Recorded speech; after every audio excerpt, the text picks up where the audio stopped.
So how many different kinds of melons do we have growing here at the Adobe Ring Ranch? Stay tuned and find out.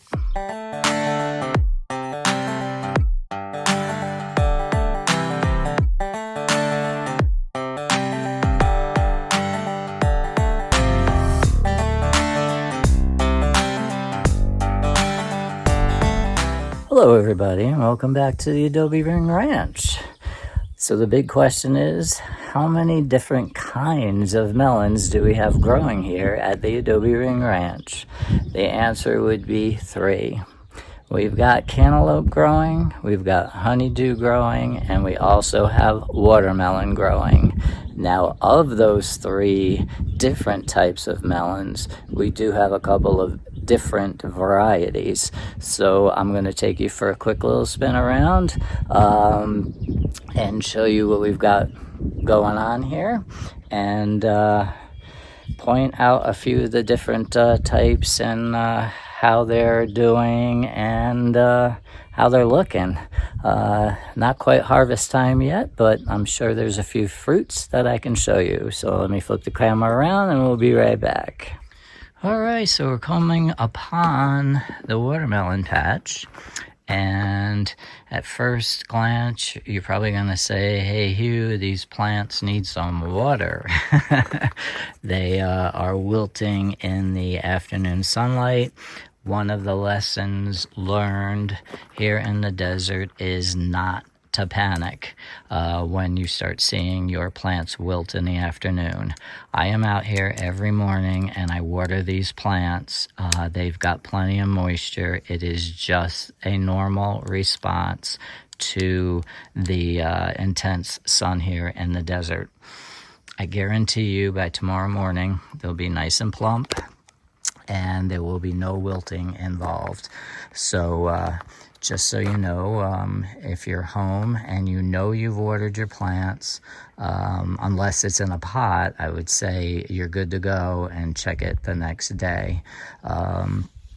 If you do, like if I were to water this again, I could over water these and then I'm in a bigger mess with saturated soil. But again, I am here in the desert, so I don't think that would be a possibility. Too much moisture in the soil. But again, I do water all these plants in the morning, and they've been responding quite well with the schedule watering that I have them on. So I'm not sure if you remember, but this bed here is called the Blue Whale. And this is the biggest raised bed we've got, and Clint named it Blue Whale when we first got it because he said it was going to take a lot of doing to fill this up. So I'm going to take you around the bed and show you that while these plants are wilted, I've got a pretty good opportunity to show you some of the fruits. Now here's one big one right here. Not too shabby. Again, it's not ready to be harvested, but the vines crawled out of the bed and onto the ground, and I've been wrapping these vines around the base, and they are putting out fruit. Now here's another one underneath it. That one's a little bit difficult to see here, but there is another one right here. And let me take you around the other corner. Look at this, side by side, a couple of beauties right here. And as you may have noticed, that these are have the striped flesh, where the other one I just showed you had a darker flesh. That's because I've got 3 different varieties of watermelon in this bed. Now if we come down the road here, you'll see here's another smaller one, and the coloring is a little bit darker. And then we're back to the striped watermelon over here. I hope you're all counting out there because I've already lost count on how many watermelons are on this vine. We've got one yellow watermelon, and I've got 2 red watermelons. They are all icebox size because I don't want anything too large that will not fit in the refrigerator. But these sizes, Clint and I will easily devour in one sitting. So here's another one. This one is probably about softball size. And if you come around the corner here, here's another two right there. So not too shabby. We've only covered 3 sides, and I'm sure there's a lot more around the inside of the bed. I just haven't investigated and started searching for them. So that's the watermelon situation. And with the watermelons, I planted another 3 vines, and we also have 1 vine that voluntarily came up in our little fig patch. So once those start fruiting, I will be sure to show you those. But one is a mystery plant, the one that came up by the figs. I have no idea what kind that would be. It just showed up, and I'm like, okay, you're out of the way, you can stay. The other ones would be one of each of the watermelons that I actually have here. It'll just be a later crop, probably into the fall. So when these tire out, I hope to have a continual harvest of watermelon. I'm just looking quickly around this side. I'm not seeing anything so far. So seems like everything's growing on the other side. Sometimes you have little failures here. Here's the one that didn't get pollinated, and it's just gonna turn brown and fall off. Again, not too bad. I'd be happy with a handful of watermelons. Oh, here's one over here. This one's another big one. Let's see if I can get in here. Can you see that one here? It's quite large. Yep, that one is probably almost football size. Wow, that's quite big. And again, they're not quite ready to harvest yet. So I'm just gonna leave them on the vine until they slip off. So let's take a spin around to the cantaloupes. All right, we've got a couple of different varieties of cantaloupe. This is the largest plant I've got. I'm going to take you around the other side here and show you this little gem over here. The leaves are a lot smaller. The vine length is not terribly long either. And the actual fruits are really coming on strong, but they are definitely on the small size. So this, I would say, is about baseball size. But there's 1, 2, 3, 4 right in this one location. And there's a couple hiding back here as well. And these are cantaloupe. And this one is called Minnesota Midget.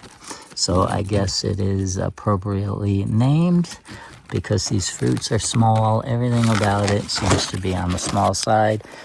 Might be a good idea for like a patio pot, or maybe someone with a smaller garden. Now look at this mammoth cantaloupe over here. I hope I can find the variety name in here.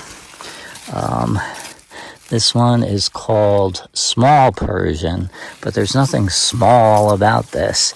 We've got a good sized fruit over here that has grown, as you can see right here. Quite nice. There's a few little smaller ones forming here, there, and everywhere. And take a look over here. There's another 2 over here. 1, 2. So what are we up to there? 5. So let's look around the corner here. I think I saw one the other day. Yep, here it is. It's hanging off the side here. That's a big one. That's definitely bigger than a softball. And there's actually another one down on the ground here. See that one? So there are a number of cantaloupes on this vine. Take you around the corner here. This one's a little different. You could tell there's no netting on the skin here. That's because this is a honeydew melon. And this one is called Sweet Delight. I've been having a lot of trouble with these honeydew vines for some reason. It could be location, but I'm not going to not try this again next year, but we're going to wait to get a mature fruit here and taste that fruit before I make any judgment calls. Let's come over to another honeydew I've got growing over here, and I believe this is the same variety as the last one, but this one is doing a lot better. So it could be fertility. I'm not sure yet. There's one there. There's another one growing over here. There's a couple of small ones growing over here. But my biggest one is down here. Can you see that? Yeah. Right here. It's pretty big. It's a good size. Let me zoom out a little bit so you can get a good look at that. But yeah, that's a good size honeydew so far, and it's not nearly done yet. So, and we've got another small honeydew over here. So again, it's the same variety that I'm growing on the other side. It's just doing much better. It's actually crawling all over the back fence here. And coming back over here is yet another cantaloupe that I stuck in. These ones are a little bit on the small side. They're not ready to come out. I don't remember the name of this variety, and I think my tag got buried here. So what else? I think I had, yeah, here's another 2 fruits on this side. 1 and 2. Oh, here's my label. I think it's my honeydew label. Let's see. Nope, that's my Cosmos label. All right, I'm going to have to look for that label and find out which one that is. But as you can see, there's a number of fruits going. And here's one up here. Pretty cool. So we've got a number of fruits going on here with the cantaloupe as well. And since we're on this side of the flower bed, this is where my second planting of watermelon are. I put 3 in a row. They can sprawl all over this bed. It was fertilized heavily, and it's 1 of each, so I'll get 2 of the different red varieties and then 1 of the yellow centered watermelon. And since we're over here, this watermelon vine you see over here, that would be the volunteer that's going crazy. And I'm kind of taking the vines and wrapping it around this one little fig circle here to keep it out of the way of the guys once they start working on the guinea fowl coop again. And I don't know if you can see it, but this vine is actually already flowering. So can you believe a volunteer plant that popped up on its own is actually setting flower and maybe set fruit? But we'll see what happens as we carry on with the season. So that's pretty much a wrap here from the Adobe Ring Ranch on the melon situation. So we've got 3 different types of melons, but we have a number of different varieties of melons growing here at the same time. This one here, actually, I didn't show you. This is another honeydew. It's a little different. It's got some green stripes on it. This one's called Model. Again, the vine is really tiny, and I don't know why. Again, it could be fertility. So right now, the cantaloupe here is a big winner for me so far. Hopefully the taste will be good.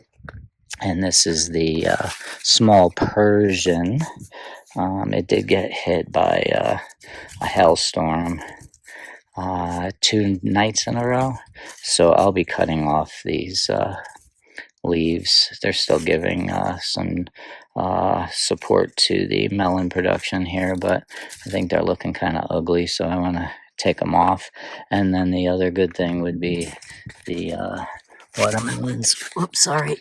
Watermelons that are taken off. So everything is looking good in the melon department. Let's hope we get a harvest. Quick note, on the melon growing here versus back east, or let's just say Connecticut. So the big difference for me growing watermelon and cantaloupes back in Connecticut versus here in the desert was that I had raised beds back in Connecticut, but I had to cover the raised beds with black plastic and then plant the plants through a hole of the black plastic. The reason being is that I needed to get my soil temperature up a lot higher than we would normally experience in Connecticut. And I would also do transplants. I would never direct sow. Here in Texas, Clint, for 2 years in a row, had actually direct sown the watermelon seeds with great success. This year here, since I'm handling the vegetable garden, I did start plants. So my plants here are all, with the exception of the last 3 I showed you, are all plant starts. The last 3 I showed you were actually seeds in the ground, so it is possible here. Another problem I experienced back in Connecticut was that even with the black plastic and some warmer summer temperatures, I was able to actually get cantaloupe, honeydew, and a few watermelon, maybe 2 from what I remember. It was so long ago. The problem was when I got close to harvest, we would experience a hurricane. And due to the amount of rainfall during the hurricane, the vines would actually suck up too much moisture and my fruits would explode. I know that sounds crazy, but that's exactly what happened.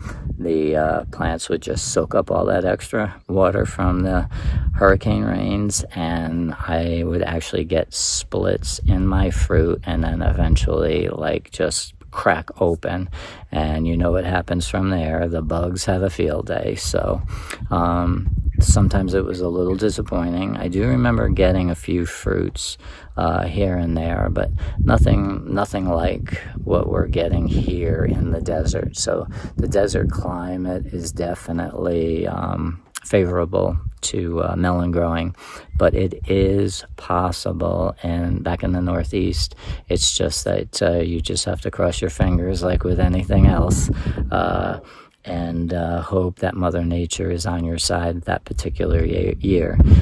It's always great to grow your own produce. If I were to grow watermelon back in Connecticut again, I would probably do the ice box size. It's a smaller size watermelon, and the chances of reaching maturity are much better for you, or at least the odds on your side compared to the larger size watermelon. So just my 2 cents. All right, so that's a wrap today from the Adobe Ring Ranch. We just covered the melon department.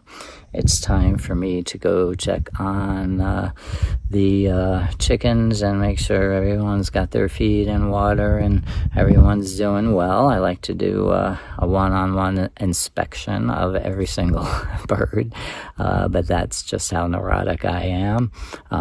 But I need to get going on that so I can get inside and do my nightly routine.